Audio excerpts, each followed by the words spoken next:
Buenas noches, bienvenidos a esta hora con Omniel Ramírez. Gracias por darme la oportunidad de llegar hasta sus hogares, oficinas y teléfonos celulares a través de la señal del canal Noticias 16, canal 16 de Altiz, canal 18 de Claro. No, ya el 16 está en todos los cables.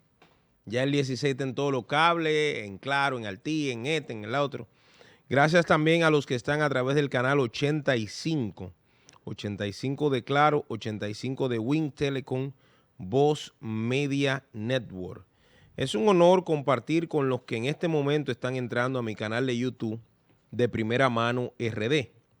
De Primera Mano RD es un canal que hemos creado en YouTube con la finalidad de colocar entrevistas, comentarios y análisis que hacemos todas las noches, de lunes a viernes de 8 a 9 de la noche. Hoy es lunes 3 de febrero del año 2025. Estaremos rumbo a las 9 de la noche, como siempre, con todo menos con miedo. Miren, el día de ayer fue especialmente significativo porque el presidente de la República, a través de un decreto interesante, realizó algunos cambios en el tren gubernamental. La gente siempre tiene expectativas de que cuando se hace un cambio las cosas podrían mejorar de esta o de cual manera.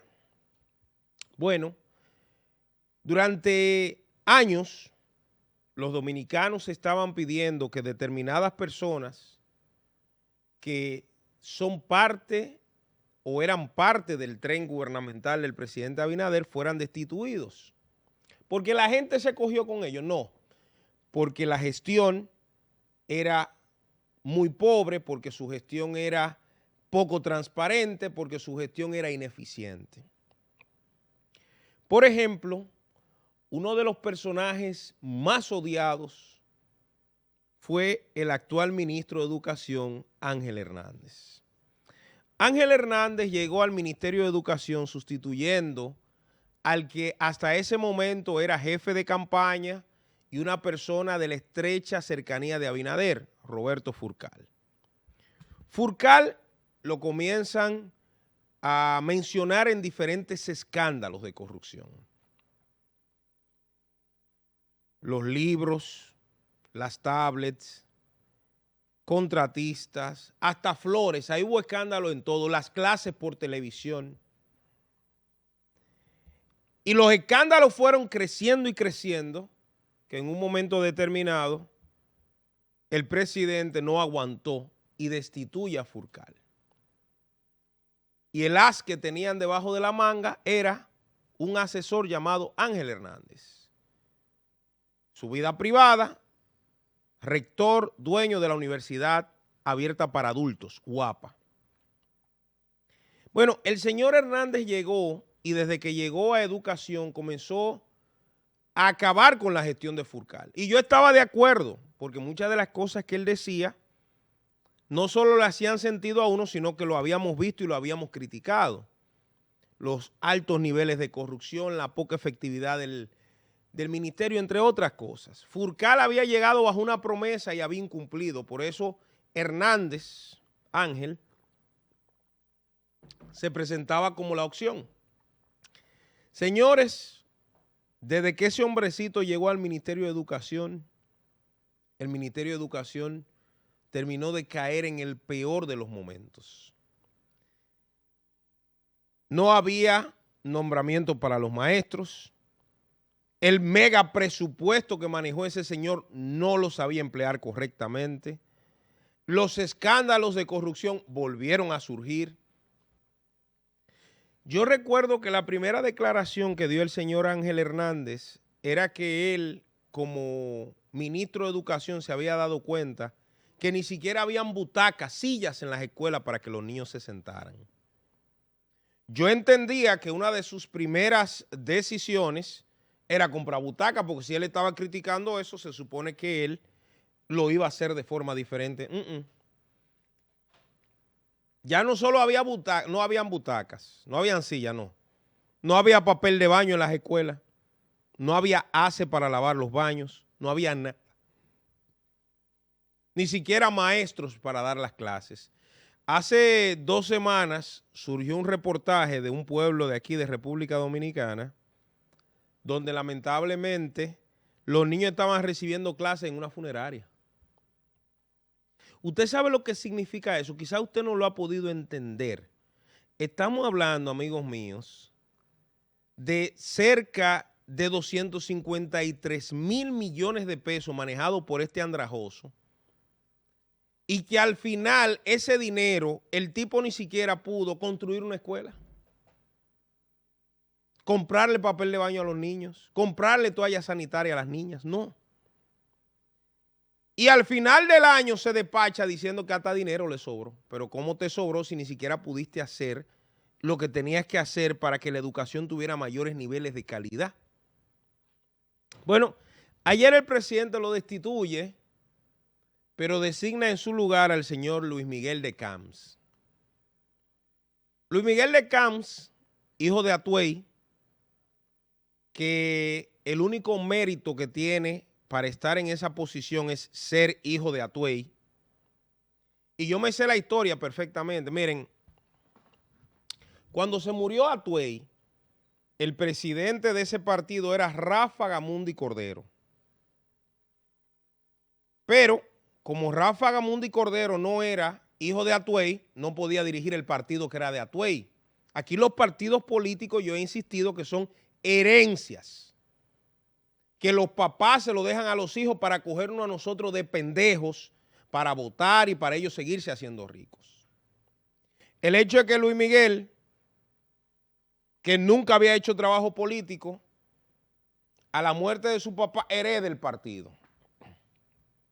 Y él mismo se autoproclama con un grupo como el presidente del PRSD. Va aliado con Luis en el 20, y vaya usted la cantidad de votos que le echó en el 20, y en el 20 lo designan como ministro de Trabajo. 4 años en esa posición y de repente ahora, como si fuese sacado de un chuflay, no sé si ustedes vieron eso en los barrios cuando eran jóvenes, el presidente se saca a Luis Miguel de Camps. Ponme ahí la hoja de vida de Luis Miguel, Ángel. ¿Qué es Luis Miguel de Camps? Dice que él es licenciado en Derecho, maestría en Derecho, posgrado en Negociación y Resolución de Conflictos. Mi pregunta es la siguiente: ¿cuál es el expertise que tiene ese muchacho en el manejo de educación en el país? Dicen los viejos que el que no sabe para dónde va, ya llegó. Si la educación con Furcal, que era un técnico, yo tengo diferencias en términos administrativos con Furcal y de transparencia, pero nunca he dudado de que es un gremialista y de que conoce del sector. Ha sido maestro toda su vida, igual que su hermano. Miyagi, que yo tengo todos los cuestionamientos de él, pero tiene hasta una universidad de muy mala calidad, pero tiene una universidad ahí. Ahora, Luis Miguel de Camps, ¿dónde diablo colinda con el sector magisterial? ¿Dónde? O sea, ¿en qué esquina Luis Miguel de Camps hace con los sectores magisteriales del país? Peor ahora, estamos hablando de que el presidente ha dicho que va a fusionar el Ministerio de Educación Superior, la MESID, con el Ministerio de Educación, que no tiene nada que ver, pero él lo quiere fusionar. Entonces le vamos a entregar a un imberbe en la materia educativa, primero el 4%. ¿Tú sabes cuánto va a administrar este año? 300,000 millones de pesos a manejar ese tipo que no sabe la diferencia de su mano derecha e izquierda. Pero además de eso, ¿cuáles son los métodos pedagógicos que conoce Luis Miguel de Camps que tiene que emplear a fin de hacer más efectivo el sistema educativo? No es que yo no quiero que él sea ministro de Educación, señores. Dicen los viejos, zapatero a su zapato. Si usted no sabe de educación, ¿qué diablo usted va a hacer ahí? Nada. Pues el presidente, aunque el pueblo debe estar de júbilo porque quitaron a Miyagi, pero ahora no sabemos si al colocar a este señor frente al Ministerio de Educación nos está haciendo más daño a los dominicanos. Señores, hace pocos días, hace algunos meses, en el proceso de reinscripción del inicio del nuevo año escolar, los niños no tenían cupo. Y eso era Miyagi manejando el sistema educativo que se supone que tenía experiencia en el área y que no sabe nada. Entregarle el sistema educativo al señor de Camps es un salto al vacío para que ustedes vean que aquí quienes están gobernando son los mismos apellidos. Los de Camps han sido dichosos. La hermana estaba, ¿dónde era que estaba la hermana?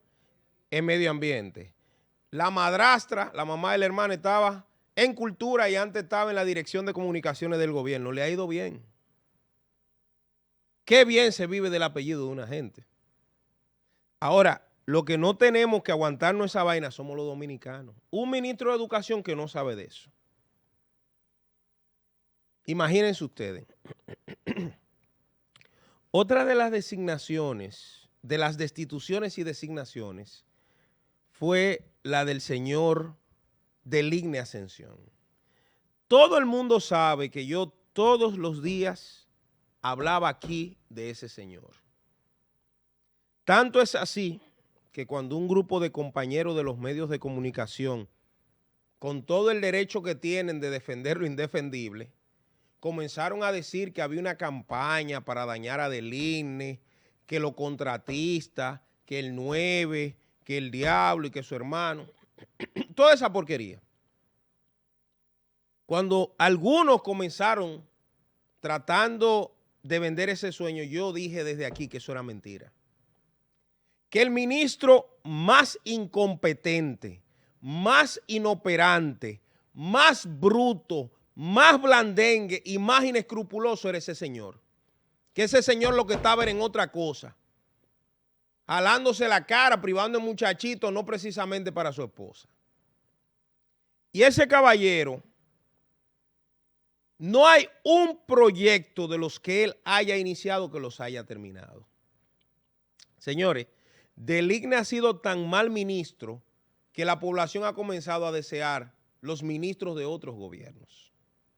Y eso es vergonzoso porque los otros ministros o los otros gobiernos fueron sacados por corruptos, por esto, por lo otro. Se supone que él debía hacer la diferencia. Tanto él, y yo le dije a ustedes que yo, con la gracia de Dios, iba a estar el día después y aquí estoy. Ahora empieza un nuevo proceso, porque no es que quiten a Deligne y que lo pongan como ministro sin cartera, no. Es que la gestión de Deligne tiene que ser investigada. Yo tengo elementos de él y de personas que trabajan con él que han cometido actos de dolo y que tienen que ser investigados. Yo he empezado preguntando por la declaración jurada del señor ministro de Obras Públicas. ¿De dónde salieron su dinero? ¿De dónde salió? Su casa, su vehículo, todo eso. Porque a partir de que él no sea ministro, él tendrá que explicar en los tribunales. Él y sus ayudantes, asistentes y otros directores de esa institución. Yo hoy daba la primicia en el programa de Panorama de la Tarde, Alba, de que la dirección financiera del Ministerio de Obras Públicas fue intervenida. Y eso tiene un objetivo. Hay una muchacha, que yo la mencioné el otro día aquí, que le dicen la ministra. Será la mano derecha e izquierda del ministro. Por ahí va a empezar todo. Llévense de mí. El director de transportación, ese es un preso seguro, llévese de mí. A medida que vayan pasando los días, usted se dará cuenta de lo que le estoy diciendo. Porque no es que quiten a nadie de una posición. No es que quiten a nadie. Es que esa persona dé explicaciones cuando salga. Miren, lo que pasó en el Ministerio de Obras Públicas fue sencillamente una vagabundería y un irrespeto a este pueblo. Señores, aquí nosotros tomamos dinero prestado hasta para hacer una letrina. Por eso uno no puede permitir que el dinero del pueblo dominicano se convierta en una francachela con un grupo de tigres. Para jugar números, para ludópata, para vaina, no. Para comprar lujo, para comprar jipeta de lujo, no. Entonces, el presidente no solo lo quita a Deligne, sino que lo nombra como ministro sin cartera. Oye lo que yo me pregunto, Alba, amigos que nos ven a través del TikTok, amigos que nos ven por el canal de YouTube, los que están por el canal 16 y por el 85. Oigan que yo me pregunto. Neney salió del gobierno, ¿por qué? Por escándalo de corrupción. ¿Qué hizo el presidente? Lo nombró ministro sin cartera.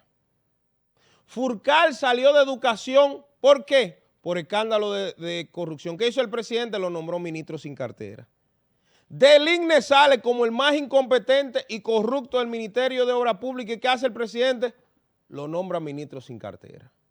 Yo me he estado preguntando si es que la fórmula para proteger a ciertos bandidos que han estado en el gobierno es designando a los ministros sin cartera. Porque como hay una jurisdicción especial y parece ser que a esa le bajan línea la jurisdicción especial para que no le empiecen los procesos, eso es lo que se está moviendo. Si Deligne lo hizo mal como ministro de Obras Públicas, igual que Ángel Hernández como ministro de Educación, ¿cómo usted lo va a designar asesor a un incompetente que lo único que hizo fue atrasar el sistema educativo?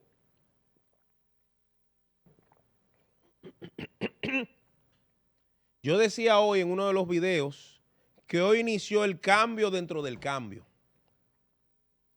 Lo que pasa es que ya tenemos 4 años. El presidente quita a Deligne, que era un clamor del pueblo, en medio de los escándalos de la construcción de la autopista Duarte, en medio del escándalo del kilómetro 9, que no hubo forma de que lo terminara. Yo ayer venía de Miches, por ahí por Atomayor, por una carretera, y yo me quedé impresionado, señores. 3 años con esa carretera intervenida. Y no la ha terminado, y nosotros hemos cogido 40.000 millones de dólares prestados, más 90 o 95.000 millones de dólares que hemos recaudado en impuestos. ¿Dónde carajo se fue ese dinero? Porque es que no hay forma que teniendo tu dinero para ir resolviendo, tú no vayas terminando las obras. Y cuando yo veo eso, lo que pienso es en la incompetencia, en la inoperancia, en la corrupción. Ahora, oye esto, Alba. De Guatemala, ¿para dónde cogimos? Para Guatepeor. ¿A quién designan como nuevo ministro de Obras Públicas? A ese carajo, a Eduardo Estrella. Esas son de las personas que parece que tienen, como buen reformista, tienen el ombligo pegado de la teta pública. Yo estaba mirando el currículum del señor Estrella y yo conozco muchos dirigentes del PRM que son súper formados. Muchachos que tienen 3 y 4 maestrías, que son serios, que son trabajadores, que pueden hacer una gran función. Mira el currículo de Eduardo Estrella. Lo único que lee es ingeniero civil. ¿Usted cree que desde la época que Eduardo Estrella fue secretario de Obras Públicas en el gobierno de Balaguer, a este año no ha pasado demasiado tiempo para que ese señor conecte? Señores, Balaguer salió de la presidencia en 1996. Del 96 aquí ha llovido, ha habido huracán y ha habido de todo. ¿Cómo es posible que se designe una persona que está desconectada? Eduardo Estrella fue presidente del Senado ahora, en estos 3 años.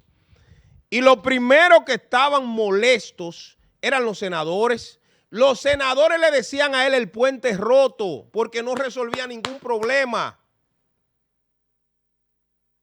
Tanto es así que los senadores del PRM armaron una especie de revuelta para que el presidente del Senado fuese o Ricardo de los Santos, el que es ahora, o Farideh de la Faraona, o Aristide Victoria Ayer, cualquiera menos él, no lo querían a él.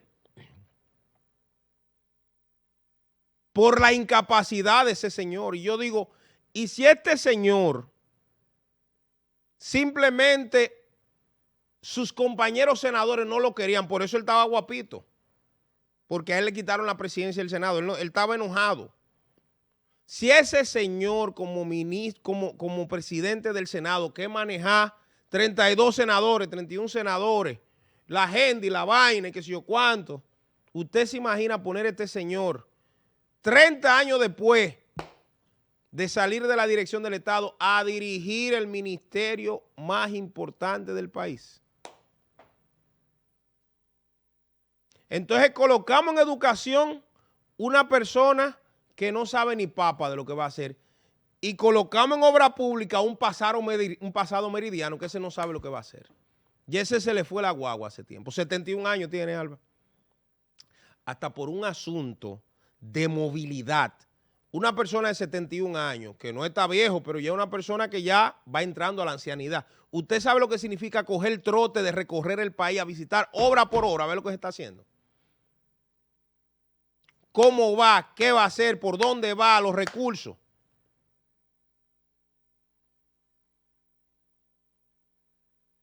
¿Ustedes están entendiendo?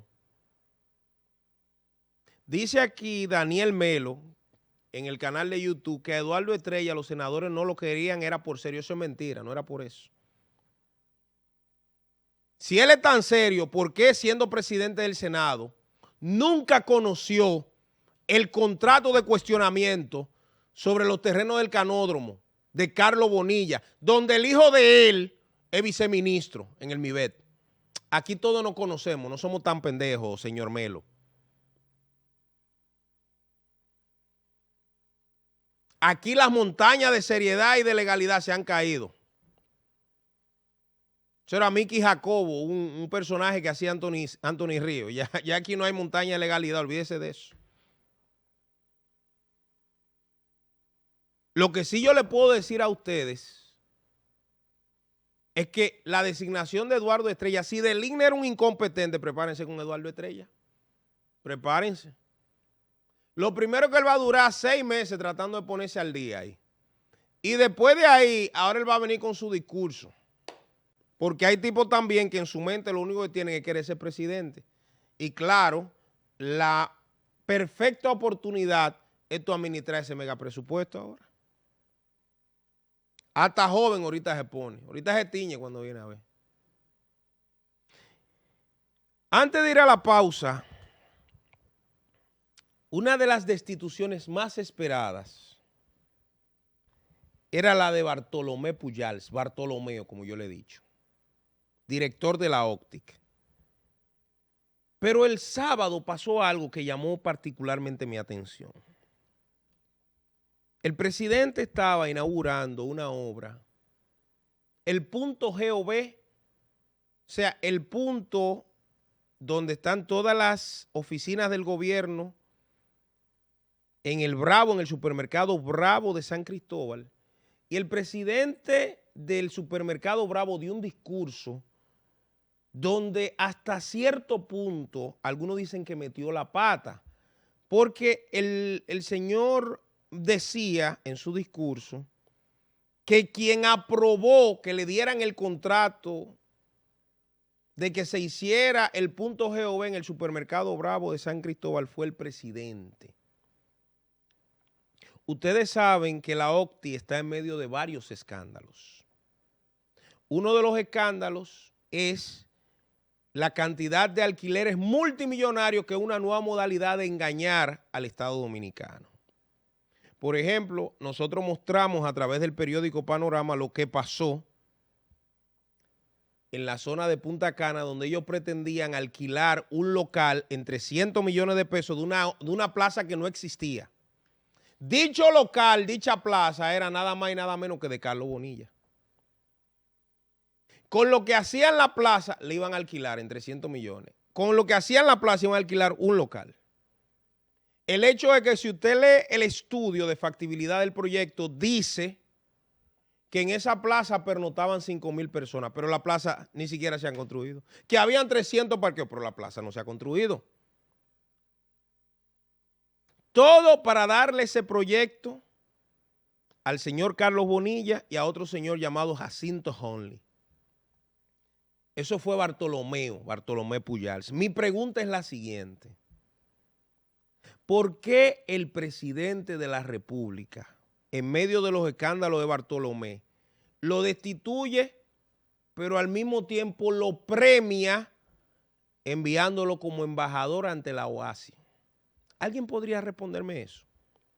La OASI es la Organización Internacional de Aeronáutica Civil, pero buscando entre la ley establece que esa organización, que esa representación, que ese embajador tiene que tener 5 años de experiencia en el área aeronáutica. Y hasta donde yo sé, Bartolomeo no sabe ni papa de aviones. O sea, ¿cómo tratando de tapar este tipo? Porque lo único que uno puede pensar, ¿por qué hay tanto afán en tapar a Bartolomeo? ¿Por qué hay tanto afán en salvarle la campana a Bartolomeo? ¿Qué es lo que hay detrás? ¿Qué información es que tiene ese tipo? Porque evidentemente la información es tan contundente